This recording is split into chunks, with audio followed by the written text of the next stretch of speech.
hope this finds you doing well. I am Iris J. This is Madrona's Pulse Teachings, and I'm going to chat with you about the astro forecast for the energies of this coming week. So this is starting with July 29th, heading us into August 4th. And August 4th is a big day. We have both the Leo new moon and Mercury goes retrograde on August 4th. And I have videos out on both of those. And the Mercury retrograde video also kind of carries you through some of August, because Mercury retrograde is pretty much August. So those are linked below. I will just talk about the new moon and Mercury retrograde as we get there, and as this energy that's building to take us there, because this is a dynamic week. When is it not a dynamic week? Sometimes it really isn't, but this is a dynamic week, and this week shifts us into August, and August has a lot going on. There is a lot of cosmic conversations going on. There could be some starting, stopping, big ideas, redirecting. That's all August. And so what is carrying us into that this week? And, you know, I think the first thing I want to mention is that we start out this week, so again, looking from the 29th to the 4th, with the sun sextiling Mars. And so that sun is in Leo. There's Athena making her exit as I talk about Leo. And Mars is in Gemini, okay? And so they're going to be in this kind of relatively tight sextile. Starts out tighter, and then it's going to move to 2 degrees for much of the week. And then as we get into the new moon, the sun and the moon are going to sextile Mars and Jupiter, because Mars is making its way to a conjunction with Jupiter, which is going to come in mid-August. And so Mars in Gemini is a lot of ideas, and it's a lot of energy. And so that Mars is sextiling our sun in Leo. Creativity, joy, wanting to experience more joy and abundance of that heart-centered energy. It's a strong drive, these two talking together. It also is most likely coming through ideas, community, talking with people. That's how that Mars is really activated. And so we might be feeling that this week. And that is something really to lean into, especially because when Mercury stations retrograde on the 4th, it rules that Mars in Gemini, because Mercury rules Gemini. And so here it's also having that mindful forward-looking gaze that we know Mercury is going to station retrograde, and we're already feeling it. And that's part of this week, Mercury going so slow. And so that's where, you know, yes, that Mars wants to have an abundance of ideas, but we also might feel tired in our body, or we might not feel into, you know, the ideas in the same way that we kind of want to, because the Mars wants to, and then the Mercury is just kind of this pulling the reins back on a Mars that just wants to go forward. And so you could be feeling that push and pull, but it's also strong energy to lean into, especially around the ideas that are breaking through. And again, this is building up to that conjunction of Mars and Jupiter. So ideas breaking through towards the expansiveness for your Leo self. And so we're working with that energy, but there's some other things going on. And so I really want to talk about Ceres. Ceres and Venus are big players this week, okay? So Ceres, Earth Mother, dwarf planet. A lot of times she gets talked about as an asteroid. She's a dwarf planet, and she is our Earth Mother. And she is where we look to for like actually the full mothering archetype in the zodiac and the whole range. She is the mama bear, right? She will teach and have unconditional love, and she protects what is hers. And she has the whole range of the mothering archetype. This is not some little Hollywood gendered mama's always this perfect, pleasant, pretty little thin thing, whatever else they give us in Hollywood. This is the mothering archetype. Big energy is what Ceres is. And she has been with us. She, if we recall that whole total solar eclipse that happened in April, she was there. She was talking to Chiron for so long, and this week she's squaring the nodes. Okay, so she's in Capricorn, she is retrograde, and she is squaring the nodes all throughout August, even into the beginning of September, and she's going to station direct in the end of August. And this is significant. She was squaring the nodes in the end of March as well. So the end of March 2024, leading up to that total solar eclipse, Ceres was part of that energy, and she's been with us for all these months, part of the cosmic conversations going on. And there has been this underlying, I was kind of calling her a lot of times that kind of steadying drumbeat. Really, what is nourishing? What is your relationship with the ecosystems you are a part of, and how is that part of the life that is burgeoning forth?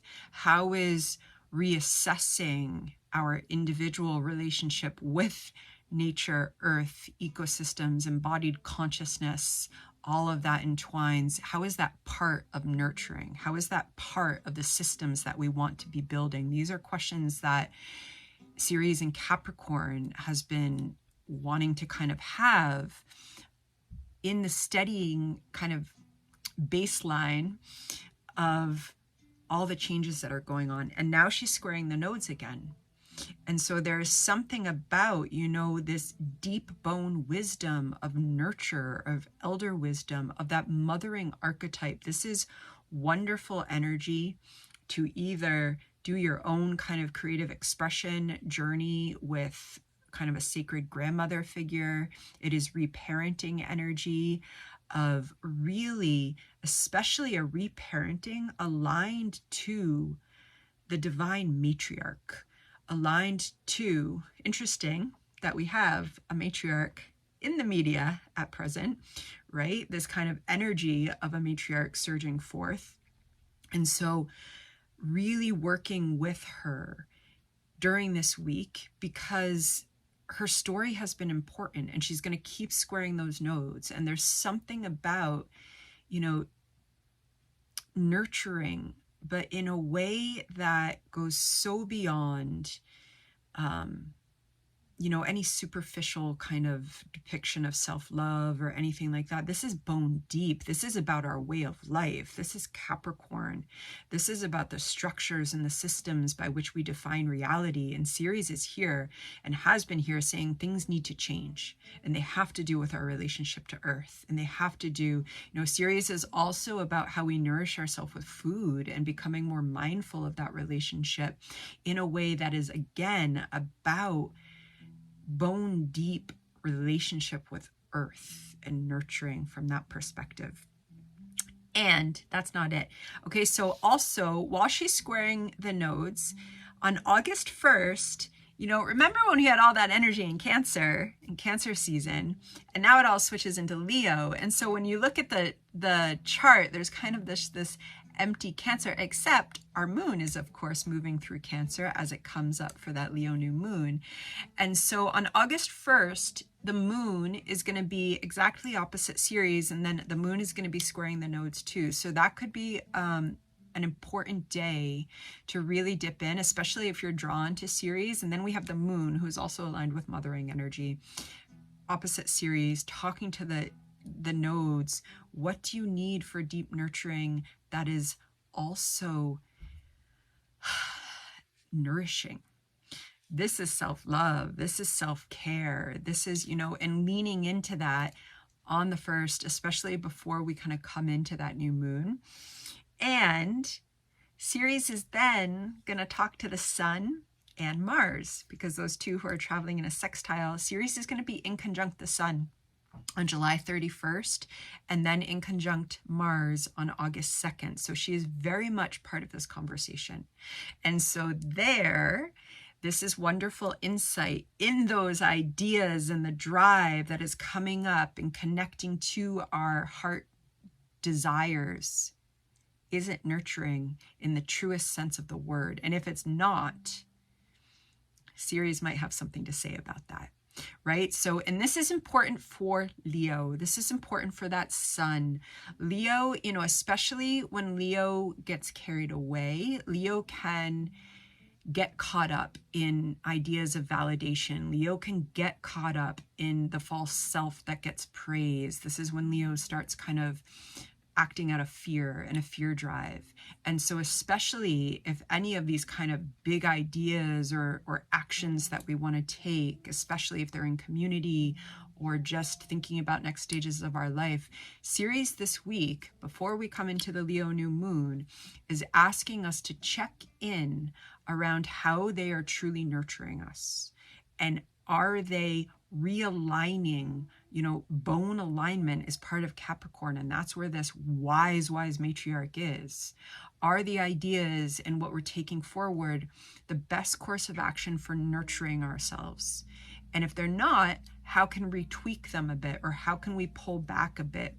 Because there's some pulling back that also wants to happen, because Mercury is so slow this week and stationing retrograde on the 4th.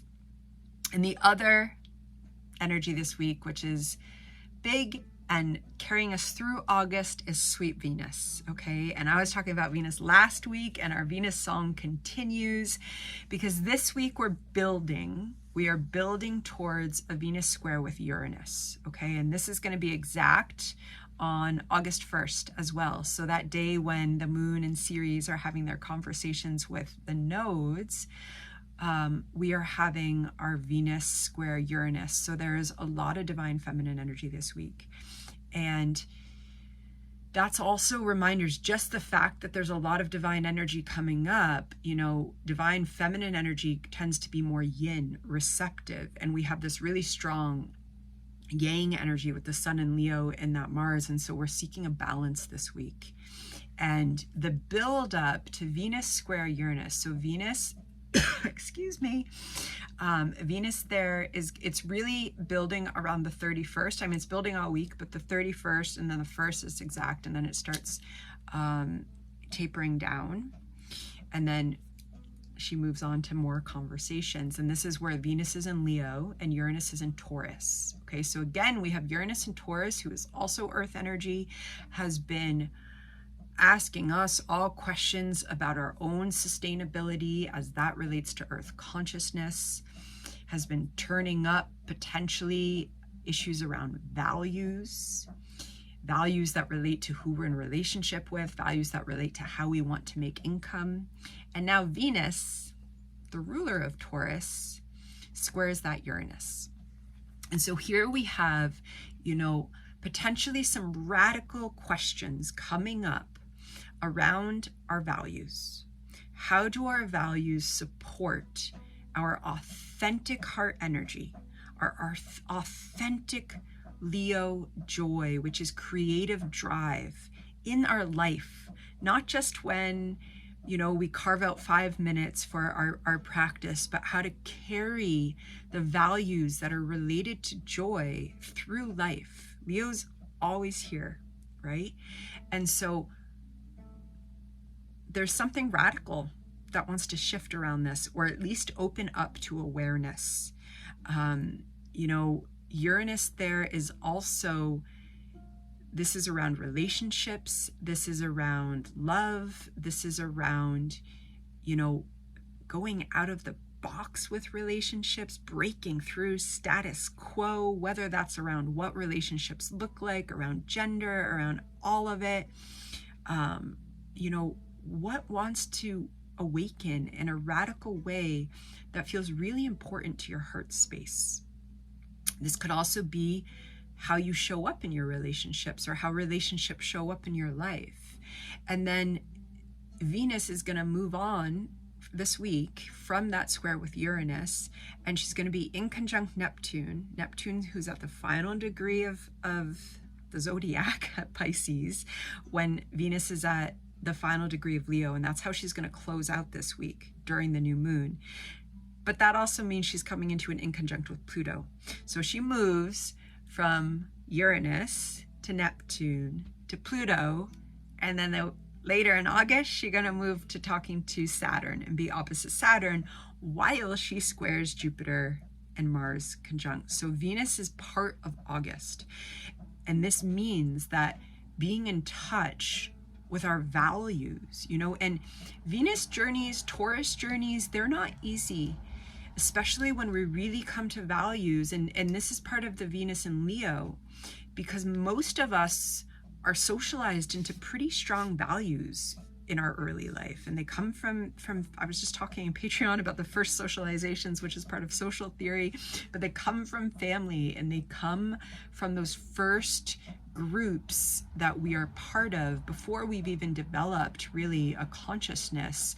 And those first socializations, they take root in us, and they have to do with Venus, because they teach us about values. What's a meaningful life? What is success? Who is the right person that I'm supposed to be in relationship with? A lot of us get taught things about that early in our life, and then we spend our later life unlearning them. And these are some of the journeys. And so Uranus has already been has been for a long time turning up some of that area in in Taurus, wherever you have Taurus in your chart. And now Venus, who is the ruler of Taurus and who is literally our values in Leo, wants some awakening in terms of, okay, these are the values that are aligned with my heart. These are the values that carry me through a meaningful life, especially in a life when I look anywhere and there is so much to feel grief for in the way that humans have conducted and continue to conduct society. And so Venus wants to kind of let go and dislodge. This Uranus wants to dislodge. And here Uranus could, of course, that wild energy could come up. People could come into our life suddenly. Relationships could come up. Uranus is wild card energy that want to highlight and awaken the values that are really close to our heart, that want to shine outward, that want to be seen and not hidden away. And then Venus is going to go on, and she's going to be in conjunct Neptune and get this kind of spiritualizing energy after the awakening, and then the transformative energy from Pluto, and then the restructuring energy with Saturn. So it's quite a Venus journey. And let me just look at my notes and make sure that there's nothing else that I really wanted to tell you. And there is one more thing, which is more divine feminine energy. And this also is leading up to the new moon at the end of this week, on the 4th, which is that Juno is in Virgo, and she's moving towards the final degrees of Virgo. And she's going to be opposite Neptune, starting around the 3rd, and as we come into our new moon. And so here we have more matriarch energy. Juno is the matriarch. She was the wife of Zeus. She was the goddess of marriage and praised for being such a loyal wife to such a horrid husband, because he did everything that toxic masculinity is aligned with. And Juno also internalized patriarchy, and she treated women horribly because she never allowed herself to speak and act with her Zeus husband the way that a reclaimed Juno absolutely won't tolerate. And so Juno is our integrity.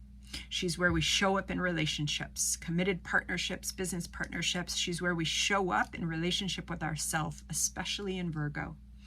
Because for Virgo to not be a martyr, Virgo has to be in a very centered mind-body relationship with itself so that it can offer service to others, service to the world. And Juno here is this lovely opportunity to check in with our commitment to ourselves as it relates to our spiritual path. So especially as that Mars and that Sun are bringing forth whatever they're bringing forth for you, as ideas are emerging, as conversations are emerging, hopefully things that are inspiring. What is deeply important for your own commitment on your own spiritual path? This is a question that's coming up with that Juno, and also with Ceres, and also with Venus. Okay, so this is important that, you know, we are traveling through such mighty times, and it's just continuing. And one of the things that can anchor us as we move through what is literally going to be new realities unfolding, and, you know, it's there's good, there's bad, there's all of it. There's experiences that just transcend categories like good and bad. And one of the things that can anchor us so importantly is our commitment to our spiritual path as we move into literally new experiences with Pluto in Aquarius and Neptune and Saturn coming into Aries. And this is unfolding over the next few years. And these check-ins with our commitments to our spiritual path as that manifests in our daily life. Virgo is our daily life. That all wants to be here and present. So that is it just for this end. Look who's just jumped up to say goodbye, Finnegan. And I will see you when I see you. Be well.